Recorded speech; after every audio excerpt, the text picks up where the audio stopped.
Hello guys, welcome to मंथन edu camp. और आज अपनी इस वीडियो में हम पढ़ेंगे NIOS social science class 10th का चैप्टर फर्स्ट, जो हमारा टॉपिक है मौर्य एज। तो मौर्य एज स्टार्ट होता है 16 महाजनपदाज से, जिसमें से जो मगध है वो सबसे ज़्यादा एक्सपेंड और पावरफुल राज्य बना। किसकी वजह से? इनके रूलर्स की वजह से। और इनके जो रूलर्स थे बिम्बिसार, अजातशत्रु और महापद्मानंद। जो महापद्मानंद थे वो नंद डायनेस्टी के रूलर थे, और उनके जो लास्ट रूलर थे नंद डायनेस्टी, और उन्हें डिफीट किया चंद्रगुप्त मौर्य ने 322 BC में। जैसा कि हम सब जानते हैं, चंद्रगुप्त को आचार्य चाणक्य के द्वारा निर्देश देकर नंद को हराया गया और नंद डायनेस्टी का समापन हुआ। इसके बाद नेक्स्ट पॉइंट है, he establish Maurya empire and unify almost whole of India. और उन्होंने मौर्य एम्पायर स्टैब्लिश किया और पूरे भारत को एक किया। जो उनके आचार्य चाणक्य थे, उनका सपना था कि पूरे भारत को हम एक करें, वो उन्होंने पूरा किया। He embraced Jainism under the influence of Bhadrabahu.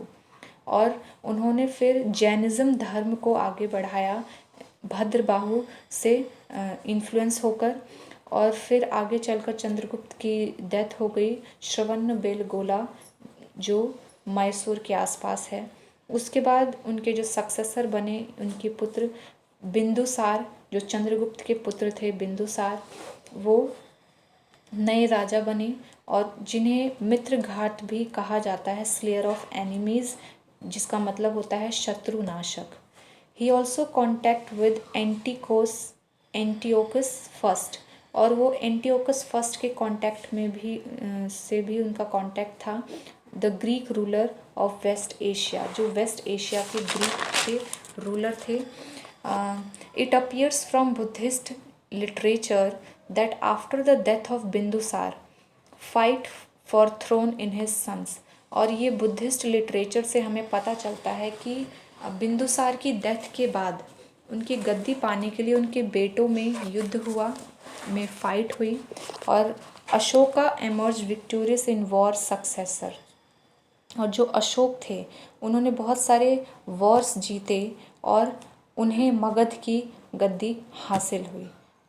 उन सभी बेटों में से अशोक विजयी हुए और उन्हें मगध की गद्दी मिली। An important war famous was Kalinga war. और एक बहुत ही इम्पॉर्टेंट वॉर फेमस है उस समय की, कलिंगा वॉर, जो मेंशन है। अशोक जो थे, उन्होंने 13 स्तंभ गड़वाए थे।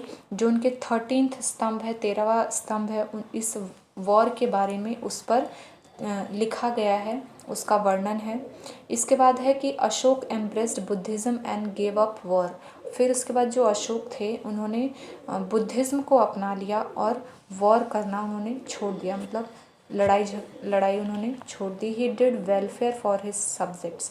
और उन्होंने फिर अपने राज्य के भलाई के लिए बहुत कुछ किया बुद्ध धर्म को अपनाकर। ऐसा नहीं है कि उन्होंने युद्ध वगैरह छोड़ दिए, बस ये है कि उन्होंने सिर्फ सेल्फ डिफेंस के लिए, ऐसा कह सकते हैं, उन्होंने रखा। And his policy of Dhamma was based on religious toleration. और जो उनकी पॉलिसी थी धम्म, वो बेस्ड थी रिलीजियस टॉलरेशन के ऊपर, धर्म को अपनाना, और रिस्पेक्ट ऑफ एल्डर्स, अपने से बड़ों की इज्जत करना, रिस्पेक्ट करना, केयर फॉर ओल्ड, बूढ़ों का आदर करना, काइंडनेस, दयालुता का भाव रखना, ट्रूथफुलनेस एंड प्योरिटी, और सत्य बोलना और मन में पवित्रता का भाव रखना। Through his efforts Buddhism spread beyond the boundaries of India. और अशोक के एफर्ट्स की वजह से जो बुद्धिज़्म था, वो इंडिया के बाउंड्रीज के बाहर भी उसका प्रचार प्रसार हुआ। The rock addicts and pillar addicts, उनकी जो रॉक्स उन्होंने जो गड़वाए थे, जो पिलर्स उन्होंने गड़वाए थे, उस पर उनके राज्य के बारे में, उनके शासनकाल के बारे में बताया जाता है, लिखा हुआ है। After Ashoka's death empire his disintegrated. और अशोक की डेथ के बाद जो उनका राज्य था, जो मौर्य एम्पायर था, वो पीसेस में डिवाइड हो गया और इन्वेडर्स का खतरा भी बढ़ गया। जो फॉरेन इन्वेडर्स थे, शासक थे, वो भी आने लग गए। एंड लास्ट पॉइंट इज़ जो मौर्य डायनेस्टी के जो अंतिम राजा हुए वो थे बृहद्रथ। जैसा कि आप इस मैप में देख सकते हैं, जो मेजर रॉक्स हैं वो इन 16 महाजनपदाज में से हैं। ये जो स्क्वायर शो हो रहा है वो मेजर रॉक एडिक्ट्स शो कर रहा है। पिलर्स, ये ट्रायंगल सिंबल शो जहाँ पर हैं वो पिलर्स शो कर रहे हैं। एंड वाइट जो स्क्वायर है वो माइनर रॉक्स एडिक्ट्स कर रहे हैं। और ये टेरिटोरियल लिमिट्स हैं जो भी आप ब्लैक लाइंस में देख रहे हैं। तो इस मैप में आपको मिल जाएगा जो आपकी बुक में आपको दिया हुआ है। सो गाइज़, आज की इस वीडियो में बस इतना ही। अगर आपको वीडियो पसंद आई हो तो प्लीज़ लाइक, शेयर और सब्सक्राइब करना ना भूलें। Please press the bell icon कि आपको हमारी अपकमिंग वीडियोज़ आसानी से मिल जाएं और उसके नोटिफिकेशंस आपको मिल जाएं। Guys, please support my channel and thank you.